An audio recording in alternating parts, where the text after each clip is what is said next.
Hey, everybody. Welcome back to another episode of Lessons Learned, the dumbest thing I've ever done with money. I am honored to have David Gibbs with us today. David is the owner and founder of Gibbs Financial Coaching. As a one-on-one coach, David helps people guide themselves along their own financial journey because it's all about them achieving their dreams, but he helps them create a specific plan to help them do that. David builds his clients' financial muscles so that they can stay on track even when he's not around. David is also a fellow Ramsey preferred coach with me. Woo. David, how are you doing today? I'm rolling along. I hurt my back a couple days ago, so I Oh, actually have no. an ice pack on my back right now. So But yeah, I'm only 34, but I'm feeling old. you have an ice pack and I have a heating pad. So Oh, apparently we're 80 I'm gonna today. switch to a heating pad after the ice pack. I love it. I love it. So David, tell me about your coaching practice. You've been doing this for a while now. How do you help your clients? Pretty much everything you said. I uh, I love I love helping folks. I have always somehow been in a position in my life to be a teacher in some way. So I love those moments of clarity that I give folks.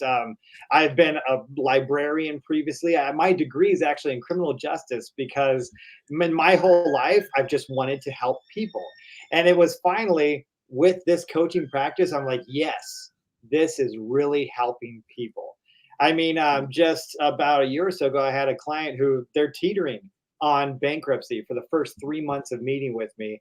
And Mm, now they've paid off over 100 grand in our first year of being together, and they're well on their way to getting out of debt. That's legacy change. That's for their children. They have like 5 kids. They had a bunch of kids.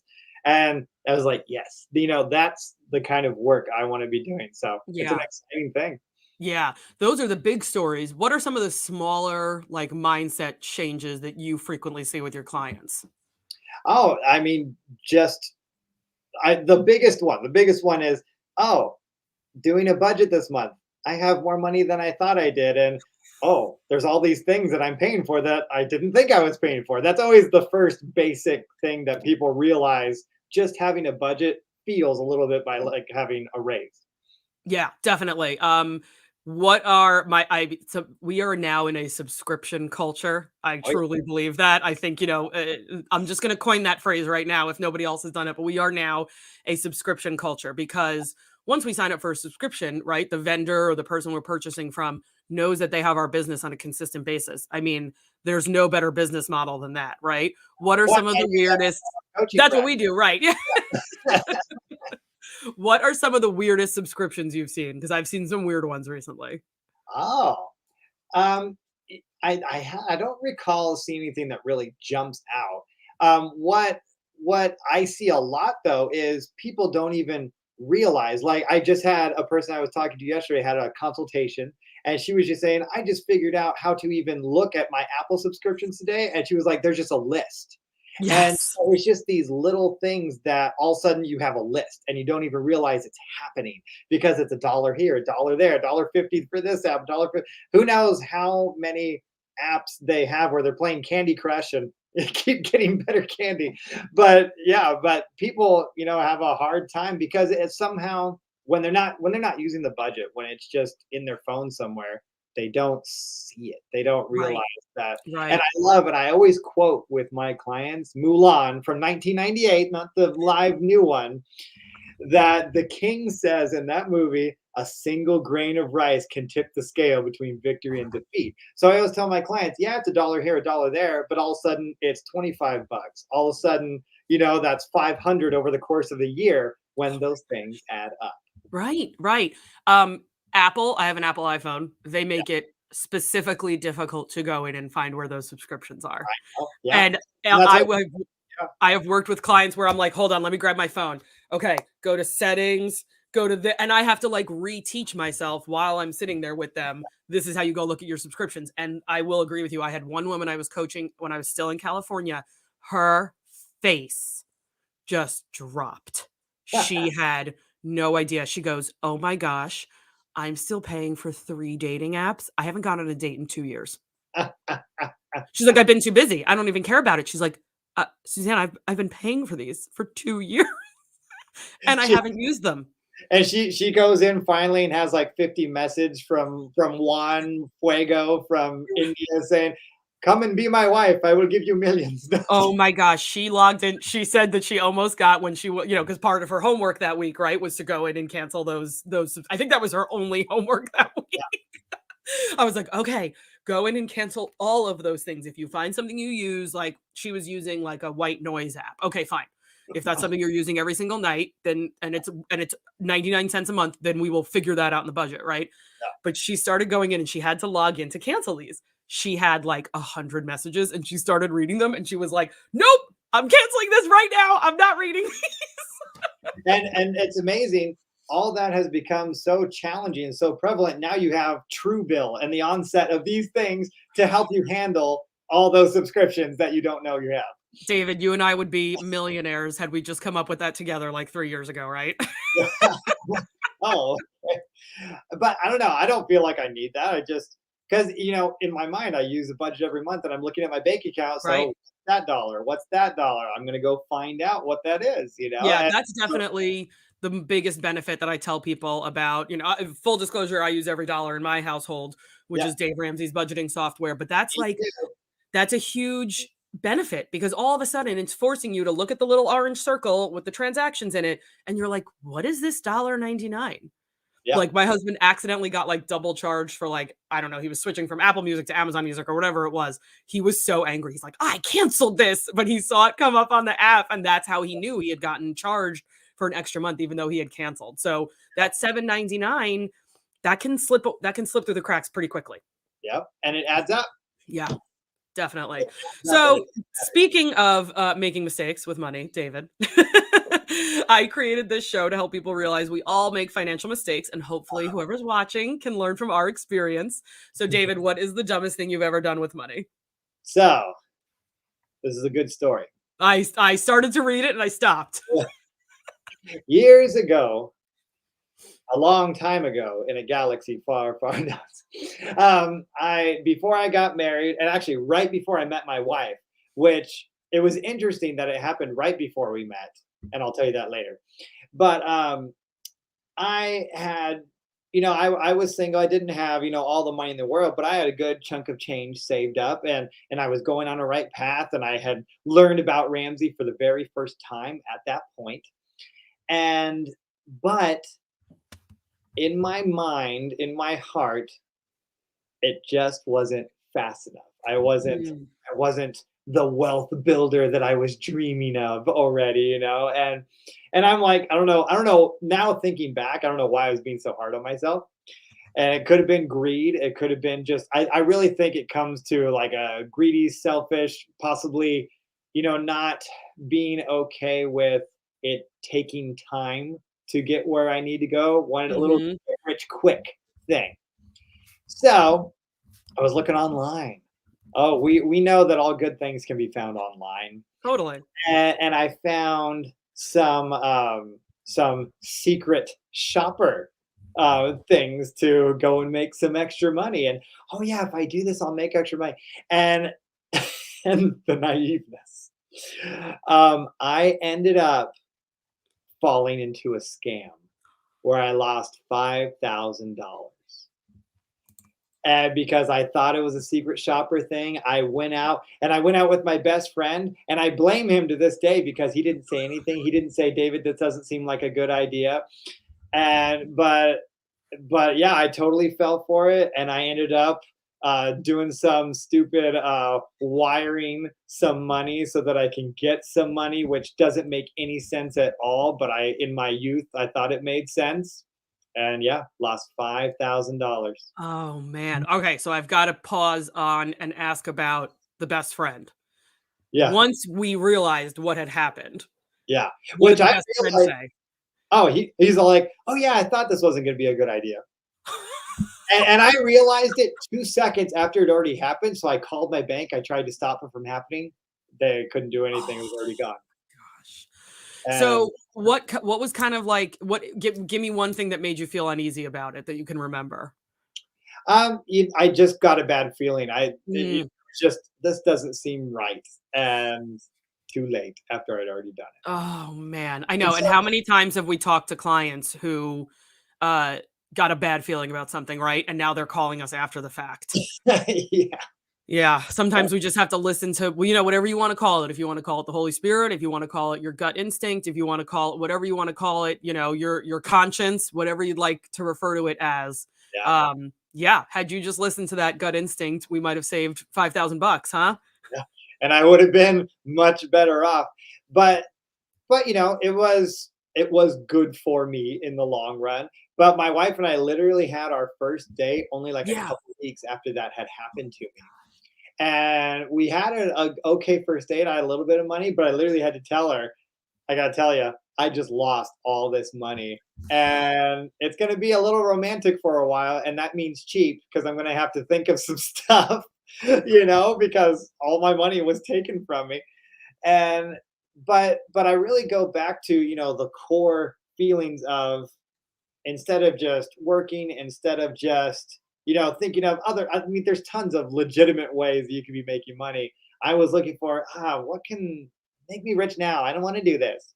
I don't want to, Mm. grow my character. I don't want to make sure I'm on budget. I don't want to, slowly invest in things over time that will accumulate. I just want to go get my money right The now. irony, if you guys knew David, everybody who's watching, I see there's a bunch of people on Facebook right now.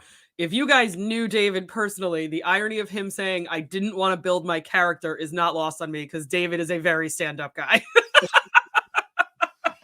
Thank So, you. what was your wife's reaction on the first date when you said, "Hi, sweetheart, nice to meet you. I just lost 5 grand." Well, I mean, luckily I was ridiculously good looking. Of course. And so yeah, we survived. I mean, it was such a fun first date that we actually ended up getting married exactly 1 year later after that first date.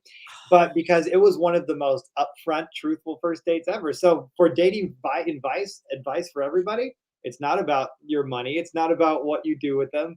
I mean, we saw a movie, went out to dinner, and I had her play the Star Wars trilogy arcade game and say, "Hey, are you going to enjoy this? Because this is me." And she played it, and she's been stuck with Star Wars ever since. Oh my gosh, that's hilarious. I've often, referred back to when I first met my husband. Yeah. Uh, he was about to purchase a new truck. And I Wow. said, "Do me a favor," because he was getting a kind of, I don't wanna say a windfall, it wasn't like millions and millions of dollars, but there was like he was getting a bit of cash handed to him for a specific reason, and he was gonna put it as a down payment on a bigger truck than he already had. I said, Yeah. "Do me a favor. Can you watch these videos before you do that?" I had literally met him, like, less than 2 weeks before he was supposed to get this money, and I made him watch Financial Peace University in a week. Yeah. No. Oh, here we go. Listen to this. So I lost 5 grand before, about a month before we met. She bought a new car with payments a month before we met. Yay! If she had only met me sooner, I would have tried to stop her from buying the car. And I didn't find that out until our second date. So on our second day, I said, "So how much debt do you have?" Second date, "How much debt do you have?" And I love and it. during that next year, I got her, and of course, there was a little bit of a honeymoon phase. So she was like, "Oh, sure, I'll start doing a budget and all this stuff." But in my mind, I'm like, "She's beautiful. I think I want to marry her. So let's get her on that budget and get this debt rolling. So if we get married, I won't have to pay for as much." No, I'm just kidding. I would have done it if I had to. But yeah, so I got her rolling. But the thing is, that is so healthy, I think. Yeah. 'Cause so many people, all of a sudden we're already engaged, and just now we're talking about finances. All of a sudden, David, I know a people couple, who are married and they're just starting to talk about their finances. and then you're stuck now. Yep. I mean, if I had found out on the second date that she had, you know, I mean, it would have been more not the amount of debt, but her attitude. I would have started seeing that attitude. I'm like, oh, why do I want to do that? Yeah. So why Yeah. not talk about those things earlier on? Right. And if you're looking at marriage as till death do us part, God forbid something dramatic happens, then that's really something that you need to talk about because e- legally, depending on the state, you're inheriting that debt, right? You wake up one morning and it's a whatever the definition of marriage is in that state, and that is really just as much David's debt as it is his wife's debt now, Yeah, yeah, because you guys are legally married. And so it's not. it's not stupid to talk about that. It's not, it is awkward. Yeah. But man, is it like, and when he was talking, my husband was talking about upgrading that truck, I said it was just an in for me, right? I was like, hey, I'd really like you to watch these videos Yeah. before you buy that truck. And I literally just looked at him and I said, can you just promise me that you won't buy the truck until we finish these videos? I was like, there's only 9 videos. He's Yeah. like, oh, okay. Like it didn't seem like, okay, like how long can 9 videos take? Needless to say, he didn't realize they were all an hour. Uh, but it gave him an excuse to see me. Yeah. I was making dinner, and then we would watch the next financial piece video. Awesome. And he never upgraded that truck. He actually, when he was moved for the military, he downgraded right after he moved. He downgraded in vehicle. And I think he cut his payments in less than half, if I remember correctly. Yeah. There Yeah. you go. See Yeah. that, and it's the perfect opportunity, really, because it's when you first meet each other, everybody's all excited. We'll do anything for each other. Exactly. Exactly. So if you could go back in time, how would you change your decision making structure with the scam? It just would have been, if I need some extra money, if I want to do, something else, it would have been anything else. Nothing quick, but something with integrity. Something that go do some extra work. Like, man, my wife and I, we always talk about this, and everybody out there listening, before you get married, before you have children, that's your chance. Get 3 jobs. you Yeah. know, there's no reason for you to just be sitting at home doing nothing all the time, spending money. That's your chance, because Yeah. it's a whole lot harder in each stage to fix those things, to turn. It's almost like you're starting out with a rowboat. You can turn that pretty easy, but then you get a yacht, and then you get Titanic. And the older you get, the farther along you get in life, it's a little bit harder to turn. And hopefully you'll still turn before the iceberg hits. Yeah, That's definitely. why my wife, she's a big Titanic fan. I love it. You guys are movie buffs. That's so funny. I'm gonna stick you guys in a room with Tim Mann, and we're just never gonna let Oh you yeah, guys out again. oh yeah. Tim and I, we always go back and forth with movies. He's a I big Star love it. Wars fan too, just like I am. So we would obviously go back and we would have more of those jobs, but I want to touch on what you just said about the rowboats of the Titanic. What do um you see as you go through the courtship process, Mhm. right? We're dating, we're engaged, we're married, we're moving, and or we have kids, and then we're moving, and that window of time gets smaller and smaller. What do you recommend for your clients to do if they find themselves in that situation where, hey, we're married, we have 3 kids, and we Yeah. have debt, and time is not on our side, right? There's only 24 hours in one day. What would you say to a client who's in that position?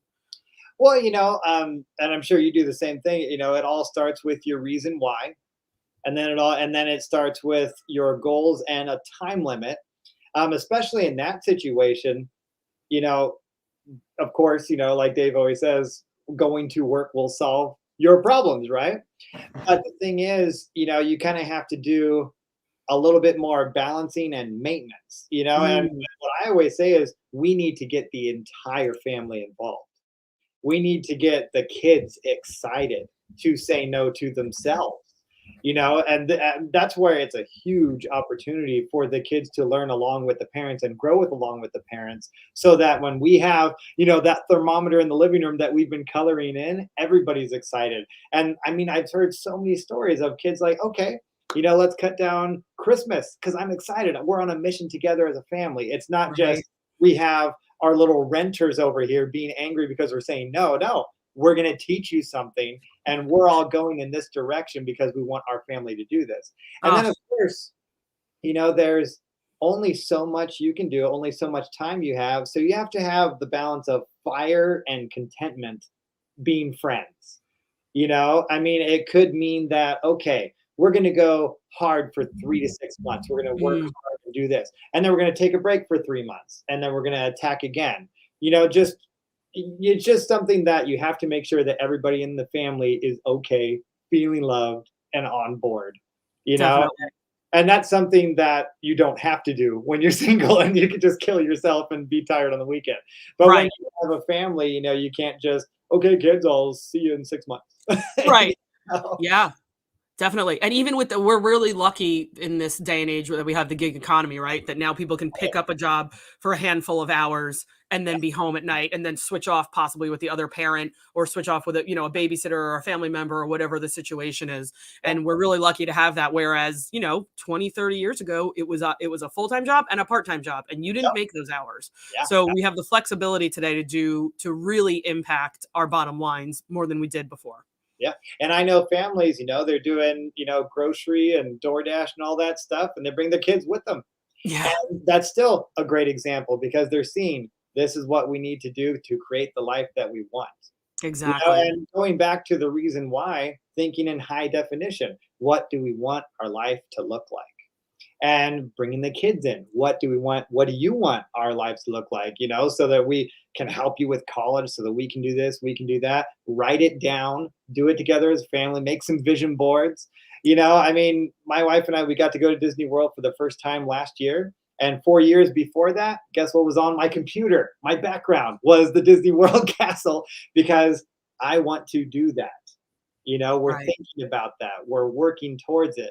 And that always helps to say no more often to other things because that's not all you have to do is it. Because I always try to remind my clients that it's not Dave Ramsey telling you no. It's not me telling you no. Your budget is yours. They're not said there's Yeah. not some big bad man that's going to come in and say, "Oh, you're such a bad person." No, no, no. This is your life. Do you want it to look like this or that? Pick one. Right. So you're saying you want it to look like this, so you make the decision. Does this budget, this month, this decision get you to what you want? Not Your what I ultimate goal, right. Yeah, and that's who you're responsible to, right? Your budget and yourself ultimately at the end of the day. and it's funny. People always, it always seems like they want to try and put the responsibility on you and me, like, oh, my coach told me to do this or say no. No, no, no. I'm gonna push it right back. It's you. I will allow people, my clients though, to use me as the bad guy though. Because in certain situations, no, because our clients will find that they have a family member who doesn't understand why Yeah, they're cutting back on stuff. Just put the trip to Disney World on a credit card and go with us this year. yeah. Why are you driving that car? You look ridiculous. And so I will give my clients permission for sure to use me as the bad guy and say, I hired a financial coach Oh, and she said, I'm just not upgrading the car right now. yeah, yeah, yeah. That's true. I've done the same thing. Yeah, definitely. You know, Awesome, David. yeah, It was so good to catch up with you today, and I really appreciate your honesty and sharing the dumbest thing you've ever done with money. Check out the show notes for David's contact information if you guys want to learn more about his company. And for everybody who jumped in, I saw a whole bunch of people jump in on Facebook Live today. If you Woo. missed part of the show, log into YouTube and look up Grace Financial Coaching, and you can check out our entire interview with David. And we'll see you guys next week for another episode of Lessons Learned, the dumbest thing I've ever done with money. Thanks again, David. Woo.